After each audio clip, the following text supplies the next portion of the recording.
This episode of New Politics was released on the 9th of December, 2023, and produced on the lands of the Wangal and Whadjuk people.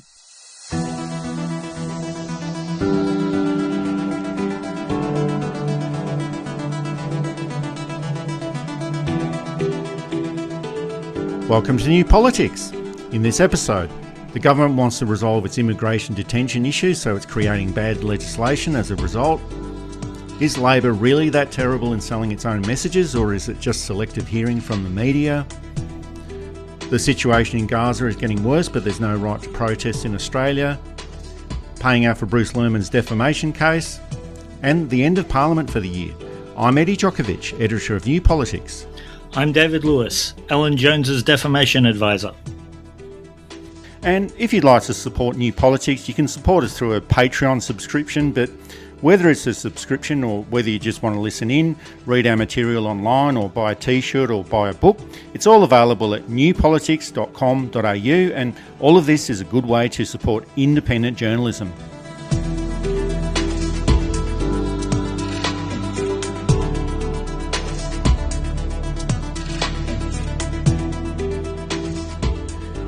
It's coming up to the end of the year in federal politics, but there's still a few more dramas to round up the year, and it doesn't matter what part of the year it is, there's always something going on in politics. And the issue that has been blown out of all proportion is the legislation in response to the High Court decision that indefinite detention of asylum seekers and stateless people is unlawful. And there's been a mad scramble to get legislation in place, which is what happened before Parliament finished for the year. And anything to do with immigration and asylum seekers is the place where we get the worst possible laws. And that's because the coalition politicises immigration and asylum seekers as much as possible, creates incredibly draconian legislation and, in some cases, unlawful legislation. And when Labor is in office, they do the same so that they can avoid being wedged on the issue. And it's the worst possible way to make any kind of legislation. The interesting thing about Australian immigration law is that we're actually one of the few countries that have legislation governing immigration. Most countries policy, and they say, well, for replacement rates, we need 100,000 people, and of these 100,000 people, we need so many trained people, there'll be so many family, whatever the criteria is, making it a lot easier to control politically. Whereas Australia, we have not only, I think, immigration legislation, but some of the most complex and tricky immigration as well, in that the minister, and this was tested in the courts last year, has the right to overturn any decision. Now, I believe that this is the right thing because no matter how well you set up even a policy, there will always be an honourable exception that might make you think, well, actually, okay, usually the law would stand in this way, but in this case, we'll have to override it for whatever reason. Now, that, of course, is a power that gets abused. Thankfully, not as often as we might think, but certainly immigration in Australia is a little bit more complex than in other countries. I don't think they're terribly admirable systems, to be fair, but from a government point of view, it's fairly easy. Here, of course, it's difficult. And you're right, Labor doesn't seem to want to take it on. Now, of course, multiculturalism, which Labor introduced as a policy, was a massive success till 1996. It still is a success. Walk through any Sydney suburb, any Melbourne suburb, walk through a lot of country towns, and you will see the fruits of multiculturalism. People of all different backgrounds living peacefully together, working peacefully together, without any problems as to where they were from or what they're doing, provided, of course, you're obeying the law, which 95% of people do obey the law. And again, multiculturalism isn't perfect, but it was an extremely effective and useful policy, and it's something that Labor should look at highlighting in a much more positive way. And the issues of national security, asylum seekers and immigration, this seems to be the safe political playground for the coalition, and they are always looking for an opportunity to ramp this issue up, create the fear and loathing on these issues, make people fearful of being overrun by asylum seekers, and everything just seems to be narrowed down to keeping the community safe from outsiders. And all of this is like political kryptonite for the Labor government. They will do whatever they need to do to downplay this issue. They will do whatever they need to do to remove it as a political issue and just hope that it all somehow goes away. And it doesn't really matter what it does. Even if they put up the toughest and the most draconian laws that they could ever think of or that anyone could think of in the world, it will always be made to look weak by the coalition and by the media generally, who are only too happy to ramp this issue up as well. And it's not like this is a new situation. This has been going on since at least 1998, and even way before then in the 1950s during the Cold War era. The coalition is always happy to ramp up national security and the fear of outsiders for political gain. And maybe it's not even for political gain. It's just that this is who they naturally are. Racist ideologues who have just got a fear of everything that's just on the other side of the border. It's been a trope since 1820. The Chinese are coming to invade us. Well, they've had, 200 years, nothing's happened so far. I know that the Chinese government can move slowly, and we've had several Chinese governments and empires between then and now, and all of them apparently have had the exact same policy on Australia, yet none of them have acted. There's always time, David. Yeah, I've just got to be patient, I know. We had the whole African gang things, which Christopher Pyne inadvertently destroys by, in a press conference, someone asked how dinner was in Melbourne. He said it was lovely. Oh, wait, I wasn't supposed to go out, wasn't I? And it's the same people pushing these narratives. And we keep listening to them for some reason. Well, not everyone, but they keep getting the same press, the same attention. Yet time and time and time again, it's been proved that most immigrants to the country are a net positive in terms of what happens with the economy, in terms of what happens with community, in terms of what happens with jobs, in terms of what happens with just plain old good feeling in the street. And yet, small-minded, racist nobodies keep controlling the narrative. Well, the other narrative is that the government wasn't actually prepared for this, and politically they weren't really prepared. Now, if you know the history of how the coalition behaves on asylum seeker issues and on national security, even if there was just a 1% chance of the High Court overturning that ruling from 2004, well, you just got to be prepared, 100%. So that the minute the High Court ruling is made, if it's not what you expected, at least you've got the political response ready to go and the legislative response as well. And this is the basic principle of politics, always be prepared. So they could have avoided a lot of problems if they were highly prepared on this, and the issue has been magnified out of all proportion, in my opinion. The government looks like it didn't know what it was doing, and a lot of this will end up creating some very draconian legislation, and they'll probably start calling for the execution of asylum seekers. That's about the only place that they will be able to go to from here. But this is the end result of being unprepared, hastily created legislation that only makes matters worse. And the other basic principle of politics is to have a list of diversions when you do come across political problems. And the Liberal Party are really good at this. Whenever they have political problems, whether they're in government or in opposition, they always create a diversion. And the big issue that they normally take on is start talking about nuclear energy or small modular reactors or transgender issues or border security or migrants or some kind of issue to distract the attention of the media and the electorate. And as we discussed a few weeks ago, David, Labor is generally good in governing and managing, but lousy at the politics, whereas the Liberal National Coalition has got that the other way around. But good government is also about the good political management as well. And in certain areas, they're just not doing that very well at all. I suppose a new government has to learn the ropes, even when they have experienced ministers. Circumstances change. There's a lot to fix. Now, that doesn't mean to say that we just let them go and let them make mistake after mistake after mistake till they finally get it right. We still have to hold them to account. And I know that ministers and the ministers' staff who listen to us know that we mean nothing personal. They even think we're wrong in some cases, and that's perfectly fine. Well, how could we ever be wrong, David? I thought I was wrong once, but I was mistaken. We still need to hold governments to account. I note the narrative, and I'm not quite sure where this came from, about how the woke High Court just let all these criminals out. And I'm thinking, do you know who appointed most of the justices on the High Court? And most of their political opinions are not what you would call woke. The High Court acted in a way which was accordant with the Constitution, as it should, and the High Court should be commended for keeping the Constitution at its core, even if we don't like the fact that the Constitution can't be changed. The Constitution is what the High Court judges on.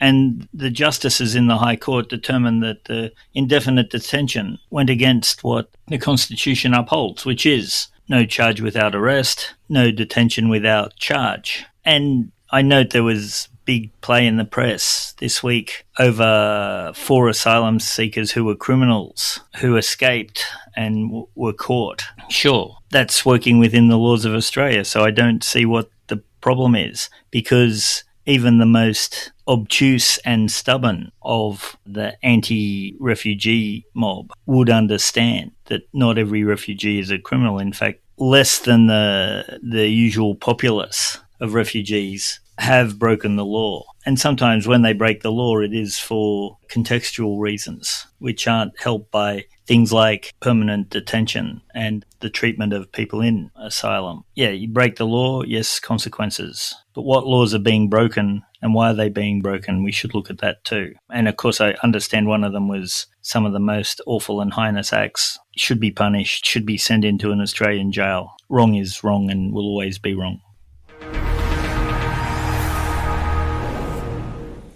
And in a related area, there has been commentary about how the Labor government is terrible at communicating their messages through the media, and this is one issue that was being discussed this week. And I think this is one of those myths that needs to be explored. And whoever is in government, they provide the same kinds of media releases. They give the same types of media conferences in the same locations at Australian Parliament House. It's usually the same groups of journalists, the same television crews, the same reporters, yet somehow the government has a problem pushing forward its narrative. And as far as I'm concerned, the problem is with the way that the information is being reported. And if you have a dispassionate look at transcripts of media conferences held by ministers from the Labor government and then compare them with those media conferences from when the coalition was in government, the words from those transcripts and the key points that they bring up are very, very similar, whether it's on the economy, on education, the environment, or on health, or on immigration.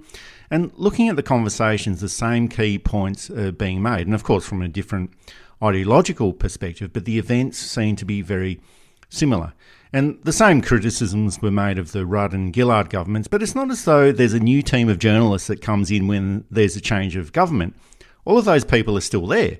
And for sure, it is up to the Labor government to bypass this situation, but essentially it gets back to the narrative that the mainstream media is choosing to run with, and the government can't really control this. Yeah.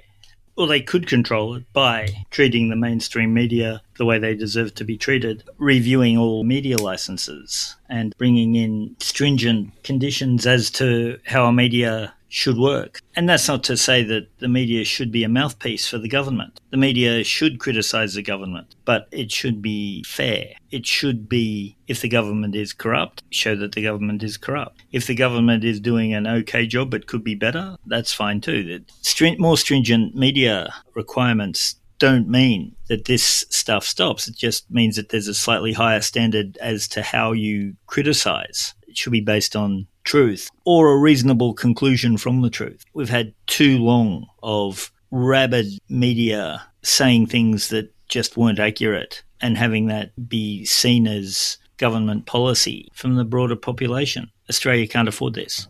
And the Labor government really has to work out a way of bypassing the mainstream media in the same way that Daniel Andrews did through social media in Victoria. And there is a reason why there was a massive disconnect between the incessant media attacks on Daniel Andrews and the Victoria Labor government and the electoral success that they had in the 2018 and the 2022 Victoria elections. And that's because their messages were bypassing News Corporation, bypassing Nine Media, bypassing Seven West Media, and directly engaging with voters through social media and their own networks. And I'm not saying that the federal Labor government isn't doing this, but it's just not doing enough of it. And the media generally crucifies Labor when they're in government. It's unfair, it's not conducive to progressive policies or for making the radical changes that do need to be made at this point of time.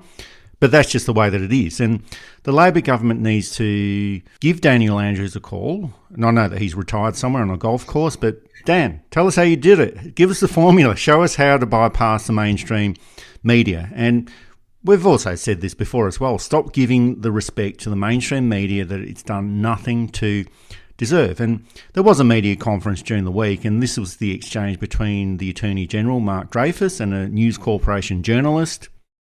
Do you owe an apology to those in the community that have been subjected to misdeeds by some of these individuals? I want to suggest to you that that question is an absurd question. You are asking a Cabinet Minister, 3 Ministers of the Crown, to apologise for upholding the law of Australia, for acting in accordance with the law of Australia, for following the instructions of the High Court of Australia. I will not be apologising for upholding the law. I will not be apologising for pursuing the rule of law, and I will not be apologising for acting. Do not interrupt. I will not be apologising for acting. I will not be apologising for acting in accordance with a High Court decision. Your question is an absurd one. Okay, I think we'll move on. This became the story. Dreyfus shouts at Sky News female journalists, and Susan Ley, the deputy leader of the Liberal Party, she ran the message about how the Labor Party treats women. There's a court case on at the moment about how the Liberal Party treats women. Well, that's right. And, nice bit of irony there. But then the following day, Mark Dreyfus offered an apology, and I thought, what are you apologising for? It was a ridiculous question. It was a politically motivated question, asked pretty much on behalf of the Liberal Party, and it got the response that it deserved. And Mark Dreyfus apologises. He shouldn't have apologised. It looked weak. It looked like Sky News controls the agenda. So Sky News never asked for an apology from the coalition government for all of those secret ministries or for all of their rorts and incompetence, but they get an apology for a minister shouting, allegedly, at one of their journalists. It's quite pathetic, really. How would she have coped with a Paul Keating withering attack on stupid questions? I admired people like Daniel Andrews, who'd put up with the same stupid question every day from the same reporters and answer them professionally, quietly and calmly. Julia Gillard actually was pretty good at that too. John Howard would snap at reporters where he did it less than Keating did. Howard, I think, understood in a sense that he still had to be political in a way that Keating was a head kicker. In a way, Howard wasn't, although both men were capable of both being head kickers and being the diplomats when required. It was pointed out that Mark Dreyfus's wife of many years died very sadly and tragically about a month ago. And so that may have been a factor in his losing his cool. But again, how more politicians just don't call out stupid and pointless questions. Fair questions, if she'd asked a fair question and a reasonable question, and he'd snapped at her, okay, sure, his wife died and that's really sad and we send our condolences, but not really acceptable. But it wasn't a great question. She's not yet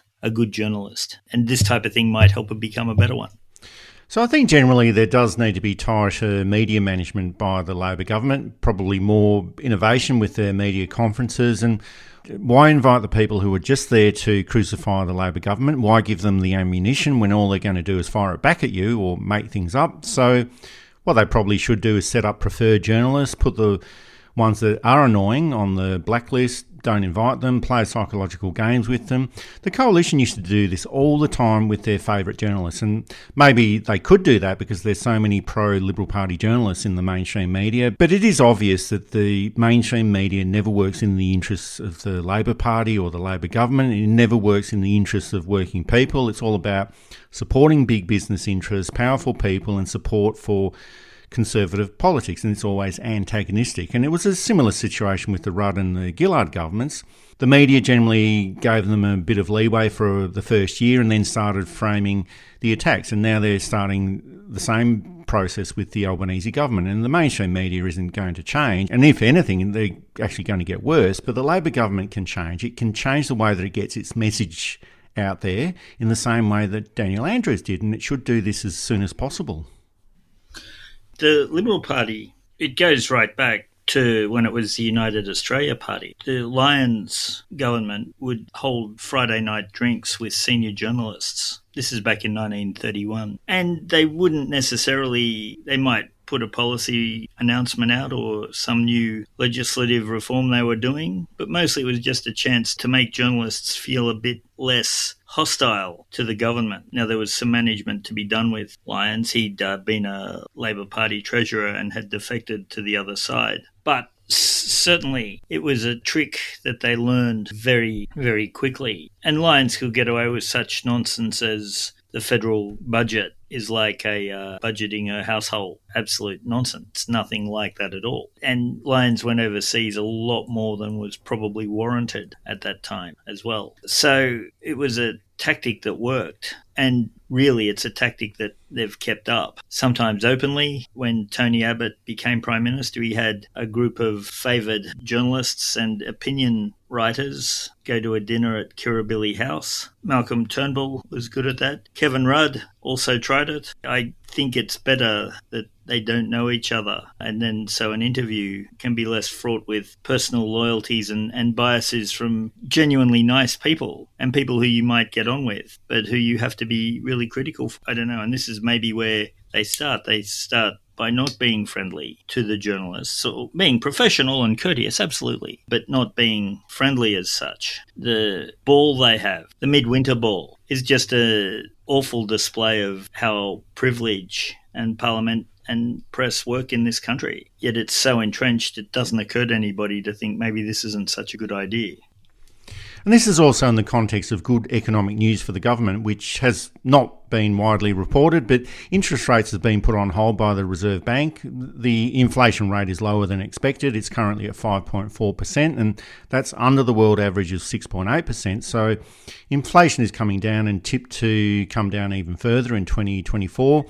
Unemployment is low, the budget is in surplus, wages have increased by 4%, but because that increase is lower than inflation, that effectively is a wage cut. So there are still some issues there, but the economy seems to be performing better than what we keep hearing in the media. And if these figures were being delivered by a coalition government, we would never hear the end of how good these figures are. But political success is based around reality and what the electorate feels is happening within the economy, not what the mainstream media keeps telling us.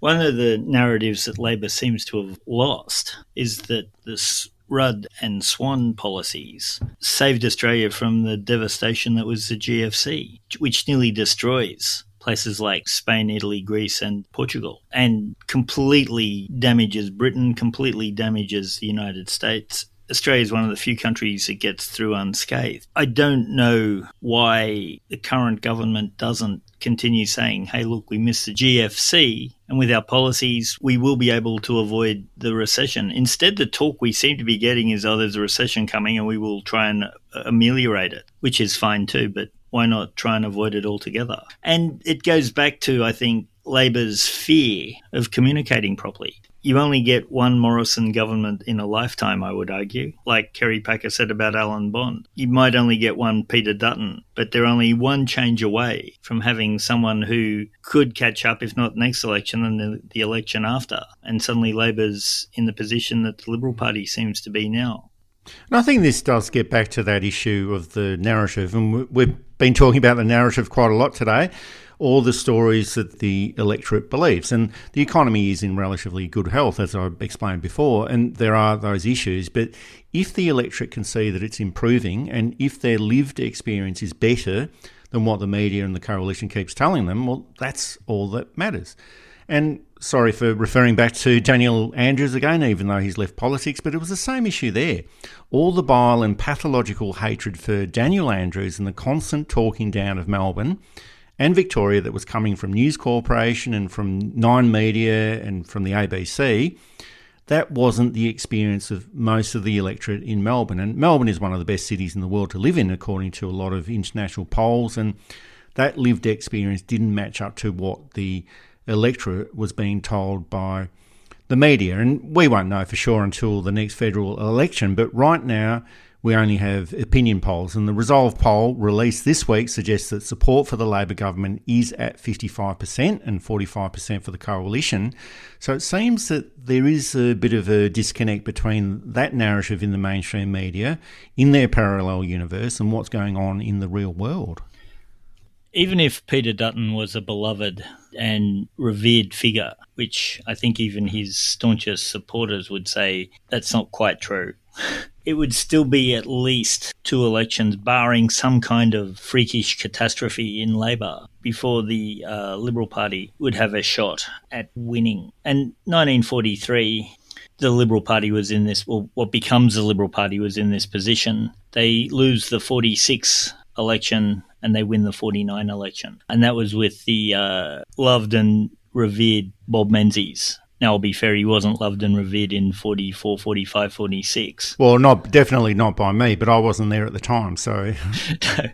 But even in the broader community. But he was competent. He spoke well. He was able to project an image of stability and all the things, and respectability and all the things that the electorate desired at the time. And it still took him 2 elections. Some might argue it should have taken 3, and of course there are those of you out there who say he shouldn't have won any. That's fine too. But the thing they seem to be avoiding is that the Liberal Party is not in its best place. The 96 Howard cabinet was one of the best cabinets in terms of its talent and its ability. In terms of its policy, that's a whole other debate, but it had some very good people in it. The first Morrison cabinet was best described as rabble. So Labor should be able to capitalise on this, and for whatever reason, and a lot of it's to do with certain elements of the press deciding to ignore it. And that's where Labor should become more aggressive and change media ownership laws and change the conditions under which you can have a media license. You bring in truth in political advertising laws, bring in truth in politics laws, bring in truth in media laws. Before you say, but all those jobs will be lost. Some of them shouldn't be round, but also a lot of the jobs that will be lost will be taken up by the replacements, which should lead us to better press, ultimately. You're listening to New Politics. You can subscribe to us on Apple or Google Podcasts, listen through Spotify, YouTube, SoundCloud and Amazon Music. Or you can find us at newpolitics.com.au, and you can now support New Politics through Substack and Patreon.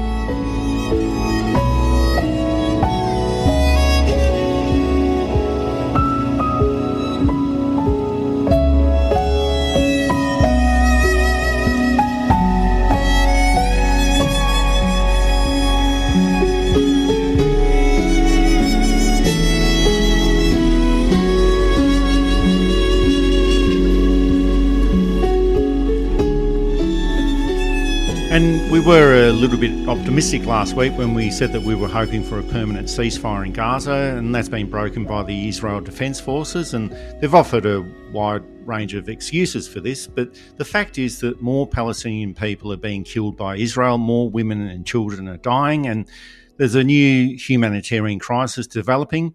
Here's James Elder from UNICEF outlining what's happening there. Let's talk about safe zones. They risk being zones of disease and human suffering. Let me explain why. These zones are tiny patches of barren land with no water, no facilities, no shelter from the cold and the rain, no sanitation. Currently in a shelter in Gaza, there's around 1 toilet for 400 children and families. In these safe zones, there will be no toilet, and it's tens of thousands of people. As a doctor told me, these so-called safe zones will be zones of disease. For safe zones to be safe, they must, by law, have water, food, medical supplies, and shelter. For safe zones to be safe, people have to feel safe enough to travel there. Expecting hundreds of thousands of people to relocate again and again in the middle of a war with no pause in fighting is simply unworkable. For safe zones to be safe, people have to feel safe while they are there. After being instructed to move south at the beginning of the conflict, thousands of people died, including United Nations staff. Given the catastrophe children are enduring right now, The only safety in Gaza is for the hell to stop raining down from the sky. Only a ceasefire can save the children of Gaza. So these are the issues that are still continuing on the ground, and as we keep saying each week, it has to end, and the international community needs to take more decisive action about Israel and its actions in Gaza and the West Bank, and not just now, but well into the future as well. And Young Labor, not that they've got much control here, but Young Labor also passed a resolution calling for the federal government to support permanent ceasefire and for Israel to follow international law, which they haven't been doing for a long, long time. And young Albanese, when he was in Young Labor, he would have supported this. And that's when he was a prominent member of the hard left faction. And there's also 40 Labor branches that have passed a similar resolution as well. And there's a broad representation of current Labor MPs supporting this sentiment, although with a softer message. Here's the Labor MP, Stephen Jones, in Parliament this week. I'm aware of calls for the end to the war. I wholeheartedly support and add my voice to this. Peace must prevail in the region through a two-state solution where Israelis and Palestinians can live securely and peacefully within internationally recognised borders. There is no long-term solution to the hostility in the Middle East unless these things are realised. And we can keep sending these messages of support or telling everyone that the war has to end, but it's the actions on the ground that matter. And so far, we're not seeing that. We're living in an upside-down world in which a political idea can be taken to represent a whole people. The US Congress passed a law equating anti-Zionism with anti-Semitism, which one doesn't really show an understanding of what Semitism is. But two is the equivalent of saying that any criticism of the Republican Party in the United States is a criticism of the whole country and is a form of treason. You can see why this is dangerous and why it's been poorly thought through. Again, the Israeli government has given its reasons, many of which are contradictory and inconsistent and not very strong. It's not about every single person of Jewish background. It's about a corrupt political party or a coalition of corrupt political parties trying to hold on to control in Israel to avoid serious consequences. The same in Palestine. Hamas is in a similar position. And it is the innocent from both sides who are paying. And there's disproportion in everything. And I'm not trying to downplay that either. I think that pro-Zionist side, and more accurately, because there are Zionists who don't agree with what's going on either, but that pro-Netanyahu side is running short of defences, of moral defence, intellectual defence, of verbal defence, and are just trying anything. We hope that they'll go back into ceasefire, because I don't know what's going to happen if they don't. And of course, this is still a big issue in Australia, and we've mentioned before that there is a sizable Jewish community that is opposed to the war in Gaza and what Israel is doing right now and has been doing in the past. But it's just taken a while for their voices to be heard. And here's the publisher Louise Adler discussing this issue and the behaviour of the Zionist lobby group in Australia. It comes from my own long history in the arts and cultural space and my engagement with the Israel lobby. It goes all the way back to the early 2000s when the Israeli ambassador decided or demanded a meeting with me, a private meeting with me, after I'd written a review of Edward Said's memoirs. And he demanded that I not air Israel's dirty linen in public. That was one of my early experiences of being told that we don't talk about Israel and our criticism of Israel in the public sphere. Fast forward a decade perhaps, and when I publish a book by Anthony Lowenstein about the Israel lobby, federal MPs feel it's incumbent upon them to write to the Vice-Chancellor of the University of Melbourne and demand that I be sacked. And then let's fast forward to Adelaide Writers' Week when we decide that it is important to feature a Palestinian literary culture as part of our program. the Israel lobby decided that was reprehensible, that they did not like the views of individual Palestinians. They didn't approve of them, and let's take them seriously. They have every right not to approve of those Palestinian writers and their views on the current state of state in the Middle East, and they're perfectly entitled to those views. But they were not entitled, in my view, to say that those Palestinian writers should not therefore be included in a literary festival celebrating a very rich literary culture that was Palestinian literary culture. There was a barrage of letters to the Adelaide Festival Board. There were letters and op-eds and news articles in all the media, but particularly in News Limited, that went on and on for days. There was demands on sponsors that they withdraw their funding from Adelaide Festival, and there was pressure put on the Premier of South Australia, even. It went that far. And thankfully, the board was resolute, the Adelaide Festival was resolute, that this was an opportunity for people to hear Palestinians talk about their writing. It is important and it is vital for us not to look away, that we all have a choice, that the world looked away during the Second World War, and Jews, 6 million of our people, were murdered in that looking away, and that it is incumbent upon humanity to look at what is happening in Gaza now and to say, we will not accept this. We will say no, not in our name. So I think it is important to understand that there are many Jewish people who are not supportive of the Israel government, as you mentioned before, David, or of Benjamin Netanyahu, and are happy to expose the behaviour of the Zionist lobby in Australia and overseas. And just like any other group of people, there's always going to be a wide range of different opinions. And it's just that on Israel, we haven't heard too many of those other voices. And there was also an incident in the inner west of Sydney where Anthony Albanese was launching a new park in Ashfield, and a woman with her 6-month-old baby was holding up a sign with a watermelon logo on it with the words "shame elbow" on it as well. And in case you're wondering, the watermelon has been used in those many cases where the Palestinian flag has been banned or restricted, and the green, red and the black seeds of the watermelon are the same colours as the Palestinian flag, and you can hardly ban a watermelon.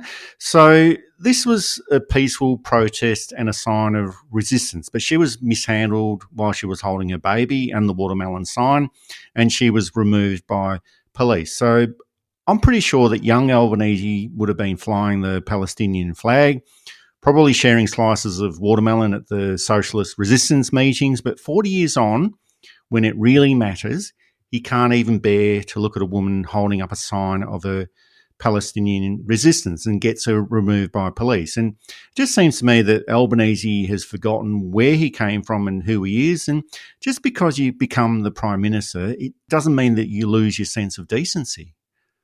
Times change. People soften over time. People harden over time. They tend to get a little bit more conservative. And the person who Anthony Albanese was at 25 is necessarily different to the person that he is at 60. But it's still disappointing to see that he hasn't been able to show the humanity that I'm sure he's struggling with showing, because the Australian government has determined various alliances, etc. Protest should be allowed. I've said this before. Disruptive, sure. Uncomfortable, sure. Violent, no. Destructive, no. But to manhandle her away without explanation, it was clearly an act of retaliation for holding up a sign. A young radical Anthony Albanese would have been the first one to her defence, I think. The older Anthony Albanese may not have been the first one to her defence, but he would have at least seen, yes, she's protesting and I used to do this and she's not actually harming anyone and her voice is just as important as every other voice. Meanwhile, in Ballarat, Nazis. So that's all right then. There we have both sides.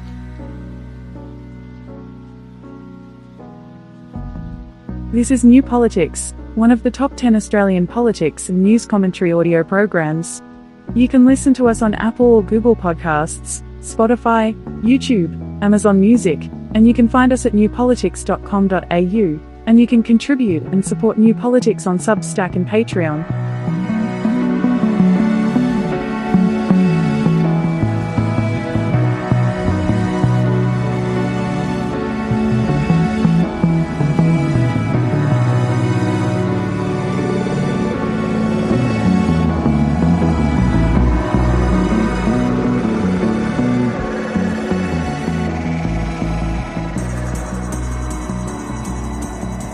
And there were a few other issues in federal politics. The Bruce Lehrmann trial continues, and it's been revealed that the ABC has paid $150,000 to Lehrmann's legal team, and that's Mark O'Brien Legal. They're the go-to legal firm for Liberal Party identities, and News Corporation has paid an additional $295,000, and this is to settle this whole process out of court. And we've been advised that when you've got a law firm that is as litigious as Mark O'Brien Legal, it's best to pay them off so that they just go away and shut up. But even still, this really is an outrageous waste for the ABC. News Corporation, well, they can do whatever they like with their money, but for the ABC, I think that was just quite unacceptable. So this defamation case, well, that's still proceeding up until December the 18th, but the most interesting insight for me has been the behaviour and actions of all of these 20-something political advisors. And David, they just really do seem to be wet behind the ears. And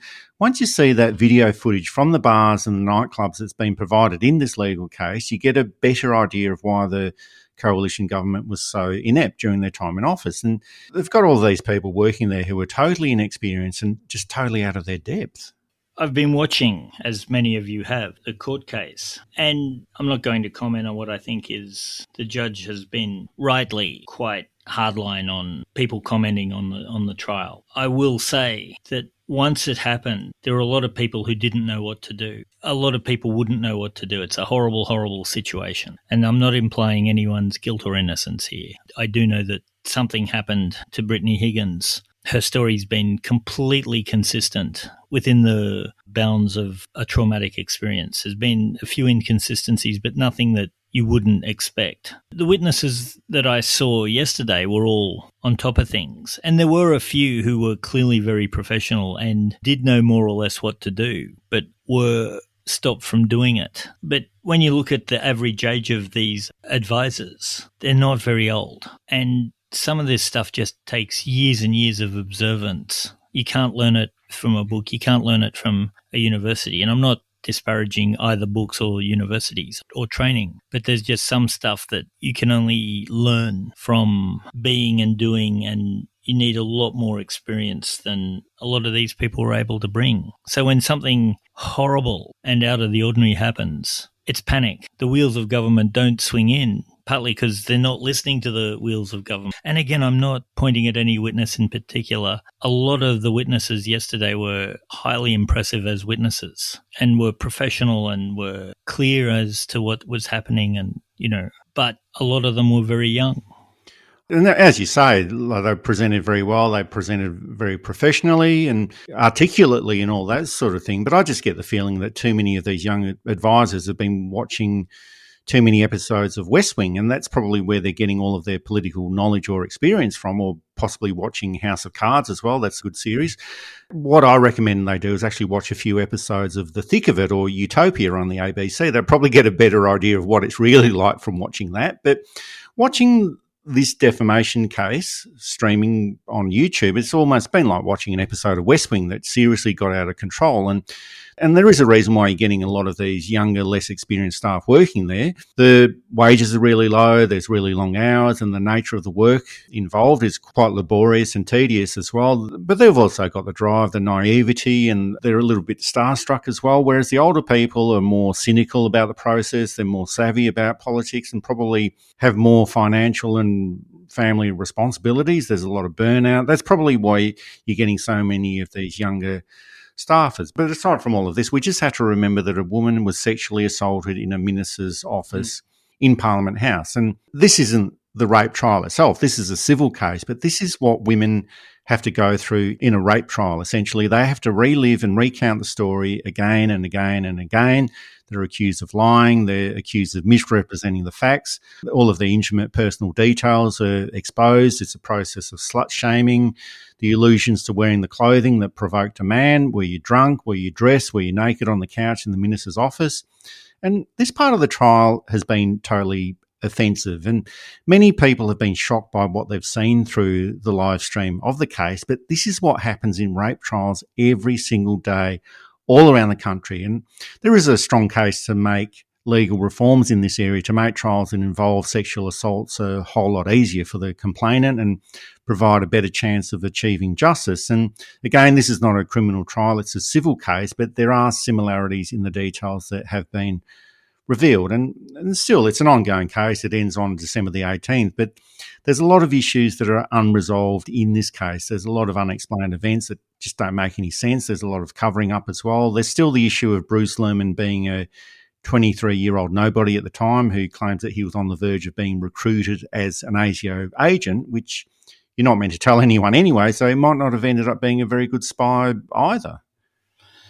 If he was under consideration to be an agent for ASIO, he's not now. He's too well known and he won't be forgotten in a hurry. One of the things that struck me is, and when I say I don't know what the solution is, I'm not saying so we should just keep it. The system of how we deal with this stuff in court has to change. Again, I don't know how. I'm not expert enough in trauma and I'm not expert enough in legal proceedings to be able to say, well, how about we do it this way or that way? For Brittany Higgins to go through the criminal trial, have that thrown out because of the actions of someone, probably the juror, but there's been talk that it was other factors at play, not to do with the judges, by the way. And then to have her sit through it again while we go through the shock and horror of a mid-20s woman going out drinking on a Friday night, because that never happens. A young woman making life choices that maybe she regretted, maybe she didn't. It's not up to us. But a young woman who certainly did nothing legally wrong and having to relive the trauma again and again and again and again and again, and to be treated in such a way that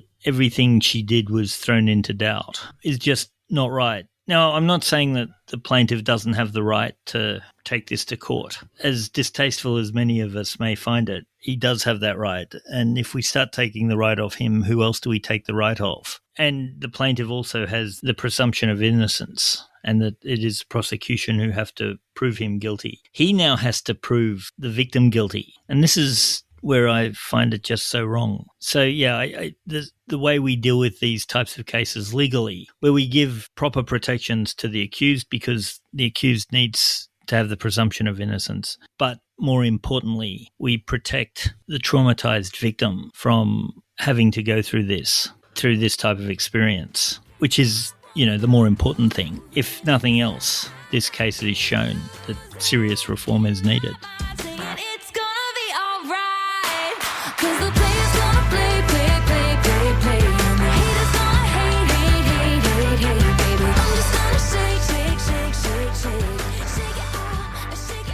Parliament has now ended for the year and there was a flurry of activity. The laws for preventative immigration detention were passed, legislation about labour hire firms, wage theft and other industrial relations changes were also passed. There was the release of the NDIS report, which will be looked into next year.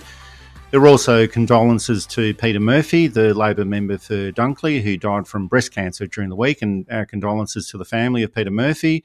So there was a lot going on in the final week of Parliament, and everyone was just keen to wrap up the year and get back home, I think. It's just been a very big year. It hasn't been a good year in many ways. There's been a lot of disappointment, a lot of horrible things happen. And it was a year that I think we all came into with a large sense of optimism, and we're crawling towards the end hoping that next year can be better. At least next year should be better. And the year refuses to die too. Each day it seems there's something else come out that requires attention and shows where reform is needed and shows where things are failing. Yeah, we can only hope that next year is better. Oh, well, they're also, just getting back to the parliamentary week, because the House of Representatives wasn't actually meant to be sitting, but there were complaints from the Senate that there was just too much legislation to look at and inspect. But ultimately, there were deals made with Jackie Lambie and David Pocock, and the government just wanted to have that preventative detention legislation implemented and out of the way as soon as possible. And this is how you end up with bad laws. There just haven't been enough checks and balances. And for sure, the legislation is all drafted and checked by government lawyers to make sure that it's all legally correct and valid. but there just isn't enough time to check for unintended consequences. And all the other legislation, well, it was mainly industrial relations laws and bills that were split up so that the important parts could start in 2024 and the other parts could go through further Senate debate and negotiation. And members of Parliament were annoyed that they had to come back to Canberra and deal with these laws, but that's what the job is. If the Prime Minister says, I want this legislation passed this week, well, they just have to turn up. That's their job and that's what they're paid to do. So maybe the threat to stay back during their holidays should be done more often. We'd probably end up getting a lot more legislation passed through Parliament. I'm not sure if it would be any good or not, but we'd certainly end up getting a lot more legislation. The more that they can get done, in a sense, the better. Now, you can have too much legislation, I guess. I note one of the criticisms that the Abbott government had of the Gillard government is that it did too much legislation, and the Gillard government broke records in how much legislation it passed in its term, whereas the Abbott government passed barely any. I don't know that you can pass too much useful legislation. There's always something that needs tweaking. There's always something that needs loopholes that need closing, things that need adjusting. Circumstances change. I think we should have 4 weeks of sitting, 2 weeks to go back to your office in the electorate. I think that's probably a good way of doing things. I don't know that our parliamentarians need any more fair recompense. They're amongst the highest paid in the world, and so we should start to demand value from them. So that's the end of the parliamentary week and the parliamentary year for 2023. We'll have a wrap-up of all the big political issues of the year over the next 2 weeks, and there's so many issues that we can't fit it all into one episode. And we've also got another book coming out next week, and that's about the big year in politics as well, and we'll provide all of the details for that next week, so look out for it. That's it for this episode of New Politics. Thanks for listening in. And if you'd like to support our style of journalism and commentary, please make a donation at our website at newpolitics.com.au. We don't beg, plead, beseech or gaslight you about journalism coming to an end. We just keep it very simple. If you like what we do, please send some support our way. It keeps our commitment to independent journalism ticking along. I'm Eddie Djokovic. Thanks for listening in, and it's goodbye to our listeners. I'm David Lewis. We'll see you next time.